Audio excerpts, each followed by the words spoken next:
Snow eagle lord episode 9 కథలోకి వెళ్తే మనకిప్పుడు సెకండ్ ప్రీస్ట్ని, ఫస్ట్ ప్రీస్ట్ని మరియు హై ప్రీస్ట్ని ఒక దగ్గర చూపిస్తారు. అయితే ఫస్ట్ ప్రీస్ట్ దగ్గర ఒక ఐడియా ఉంటుంది. అయితే దీన్ని ఎగ్జిక్యూట్ చేయడానికి హై ప్రీస్ట్ చెప్తాడు, నేను అదిని చేస్తాను, నా తప్పుల్ని అన్నిటినీ కూడా సరిదిద్దుకుంటాను అని చెప్పేసి అంటాడు. ఇక మరొక వైపు ఇక్కడ యూయి తను ఒక సూప్ని తీసుకొని వస్తుంది షూయింగ్ దగ్గరికి. తీసుకొని వచ్చిన తర్వాత ఈ సూప్ చాలా మంచిది నువ్వు రికవర్ కావడానికి అని చెప్పేసి యూయి చెప్తుంది. ఇలా చెప్పిన తర్వాత అప్పుడు షూయింగ్ సైలెంట్గా ఉంటాడు. అయితే అది నుంచి ఒక స్మెల్ వస్తుంది, డియర్ హార్న్ స్మెల్. అయితే అది ఆల్రెడీ షూయింగ్కి ఎలర్జీ కాబట్టి తను బోరంగ్ని తాగేసేయమని చెప్తాడు. నువ్వు ఎలాగో తాగో కాబట్టి నేను తాగేస్తున్నాను అని చెప్పేసి బోరంగ్ అదిని తాగేస్తాడు. ఇలా తాగేసిన తర్వాత ఇక మరొక వైపు బయటికి వస్తారు అందరూ కలిసి. ఇలా వచ్చిన తర్వాత జింక్యూ కూడా వస్తుంది. అయితే జింక్యూ కూడా పరామర్శిస్తుంది. అయిపోయిన తర్వాత మిగిలిన అందరూ పవర్ఫుల్ ఫ్యామిలీస్ కలిసి ఒక దగ్గర మీటింగ్లో ఉంటారు. అయితే ఈ మీటింగ్లో ఏమైనా డిసైడ్ అవుతుంది అంటే ఆ అన్ని స్టోన్స్ని, పవర్ స్టోన్స్ని ఒక దగ్గర రక్షించాలి అని చెప్పేసి. అయితే షెంగ్ఫెంగ్ మరియు షూషిన్ ఇద్దరూ కలిసి ఒకటే దగ్గర ఉంటారు. వాళ్ళిద్దరూ కలిసి మాట్లాడుకుంటారు ఆ స్టోన్స్ గురించి, అలాగే వాళ్ళిద్దరి గురించి కూడా. వాళ్ళిద్దరూ బయటికి నడుచుకుంటూ వస్తూ ఉన్నప్పుడు అక్కడ షూయింగ్ కనిపిస్తాడు. అయితే షూయింగ్ ఇంకా కూడా ప్రాక్టీస్ చేస్తూనే ఉంటాడు చాలా ఎక్కువగా. కానీ షూయింగ్ తన డౌచీని ఇంకా కంట్రోల్ చేసుకోలేకపోతాడు.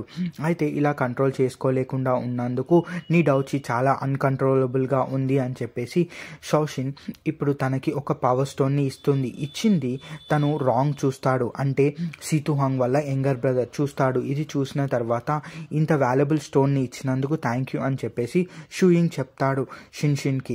ఇలా చెప్పిన తర్వాత మరొక వైపు రాంగ్ ఏదైతే చూశాడో తన బ్రదర్ అయిన సీతుహాంగ్కి చెప్పడానికి వెళ్తాడు. మరొక వైపు సీతుహాంగ్ తనని తాను హీల్ చేసుకోవాలని చూసుకుంటూ ఉంటాడు. ఎందుకంటే తను కూడా డీమన్ ఫైట్లో చాలా గాయపడ్డాడు కాబట్టి. కావాలనే చెప్పేసి మన చీఫ్ అంటే షెంగ్ఫెంగ్ మరియు షిన్షిన్ ఇద్దరూ కలిసి షూయింగ్కి ఫేవర్ ఇస్తున్నారా అని చెప్పేసి అంటే అలా కుదరదు అని చెప్పేసి సీతుహాంగ్ అంటాడు, అలా చేసుండరు అని చెప్పేసి. నెక్స్ట్ డే ప్రతి ఒక్కరూ అసెంబుల్ అవుతారు క్లాస్కి. ఇలా అయిన తర్వాత మాస్టర్ షెంగ్ఫెంగ్ ఎవరైతే ఉంటాడో తను కావాలని షూయింగ్ని పరామర్శిస్తాడు లూ ఫోర్ట్ గురించి, అలాగే తన యొక్క అన్ని హీరోయిక్స్ గురించి. ఇలా అయిన తర్వాత రాంగ్కి చాలా ఎక్కువగా కోపం అవుతుంది. అప్పుడు షూయింగ్ ఇప్పుడు వీక్గా ఉన్నాడు కాబట్టి తనని ఈజీగా నేను ఓడించవచ్చు, కాబట్టి నువ్వు నీతో కలిసి మేము ఫైట్ చేయాలి అనుకుంటున్నాం, ప్రాక్టీస్ చేయాలి అనుకుంటున్నాం అంటే ఫస్ట్ ఒప్పుకోడు, కానీ ఆ తర్వాత ఒప్పుకుంటాడు. ఒప్పుకున్న తర్వాత అయితే నేను మాత్రమేనా, వేరే వాళ్ళు కూడా, వాళ్ళకు కూడా ప్రాక్టీస్ చేయాలని ఉంటుంది కదా అని చెప్పేసి వేరే వాళ్ళని రమ్మంటాడు. అప్పుడు యూయూ వాళ్ళ తమ్ముడు కూడా వెళ్తాడు, వెళ్ళి ప్రాక్టీస్ చేస్తాడు. అయితే తనని కొద్దిసేపటి తర్వాత ఈజీగా ఓడించుతాడు. తర్వాత ఇంకొక వ్యక్తి వస్తాడు, ఆ వ్యక్తిని కూడా ఫైట్ చేసి ఓడించుతాడు. అలా ఓడించిన తర్వాత ఇక చివరికి రాంగ్ వస్తాడు. ఇలా రాంగ్ వచ్చిన తర్వాత కావాలనే రాంగ్ పడిపోతాడు. నేను ఏదో నార్మల్గా ఫైట్ చేయాలి అనుకున్నాను, కానీ నువ్వు ఇంత పవర్ఫుల్గా నా మీద అటాక్ చేసావు, నా బాడీ మొత్తం ఇప్పుడు ఇంటర్నల్ ఆర్గన్స్ టోటల్ డిస్టర్బ్ అయ్యాయి అని చెప్పేసి అంటే తన అన్నయ్య అయిన సీతుహాంగ్కి చాలా ఎక్కువగా కోపం వస్తుంది. ఒకవేళ నీ పవర్ని నువ్వు కంట్రోల్ చేసుకోకపోతే నీకు డీమన్స్కి తేడా ఏంటి అని చెప్పేసి ఇద్దరు ఫైట్ చేసుకుంటూ ఉంటారు. అయితే సీతుహాంగ్ చాలా ఎక్కువగా పవర్ఫుల్గా తను బ్లో ఇచ్చేసరికి షూయింగ్కి రక్తం బయటికి వస్తుంది. అయితే ఇంతకుముందు నా తమ్మునికి అయినప్పుడు ఎవరు మీరు ఇలా అనలేదు కదా అని చెప్పేసి అక్కడి నుంచి తన తమ్ముడిని తీసుకొని వెళ్ళిపోతాడు. అయితే షూయింగ్ కూడా ఏమీ అనడు. ఇలా అయిపోయిన సరికి అయితే షూయింగ్ మరియు జింక్యూ ఇద్దరు కలిసి ఒక దగ్గర కూర్చొని ఉంటారు. అయితే తను తీసుకొచ్చిన సూప్ని ఆల్రెడీ తాగేస్తాడు.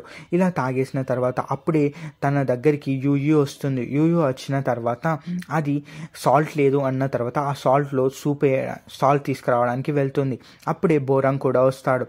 అయితే దాంట్లో మళ్ళీ బోరంగ్కి ఇచ్చేస్తాడు. ఇలా అయిన తర్వాత తను బోరంగ్ తాగింది చూసి యూయూకి చాలా ఎక్కువ కోపం వస్తుంది. నువ్వు ఎగ్జాక్ట్ సూప్ చేయాలి అంటే నువ్వు ఇంత న్యూట్రిషియస్ సూప్ని చేయడం కరెక్ట్ కాదు అన్న తర్వాత జింక్యూ తీసుకొచ్చిన సూప్ని ఆల్రెడీ తాగాడు, అలాగే తనకు ఇది తాగడం ఇష్టం లేదు అన్న తర్వాత యూయూ బాధపడుతుంది. అలాగే రాంగ్ కావాలని చెప్పేసి ఇలా ఫేక్ అలిగేషన్స్ ఇచ్చాడని చెప్పేసి సీతురాంగ్కి చాలా ఎక్కువ కోపం వస్తుంది. అప్పుడే షూయింగ్ వచ్చేసి వాళ్ళిద్దరికీ సారీ చెప్తాడు.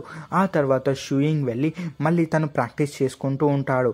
అయితే అప్పుడే బోరంగ్ వచ్చేసి ఇక ప్రాక్టీస్ చేసింది చాలు, నువ్వు రా అని అంటే అయితే నేను ఎలాగైనా సరే నా డౌచీని కంట్రోల్ చేయాలి అని చెప్పేసి అనుకుంటారు. మరొక వైపు సీతుహాంగ్ నిజంగానే షూయింగ్ గురించి మొత్తానికి చాలా ఎక్కువగా ఆలోచించుకుంటూ ఉంటాడు. ఒక దగ్గర షూయింగ్ మెడిటేషన్ చేసుకుంటూ ఉంటాడు తన డౌచీని కంట్రోల్ చేయడానికి.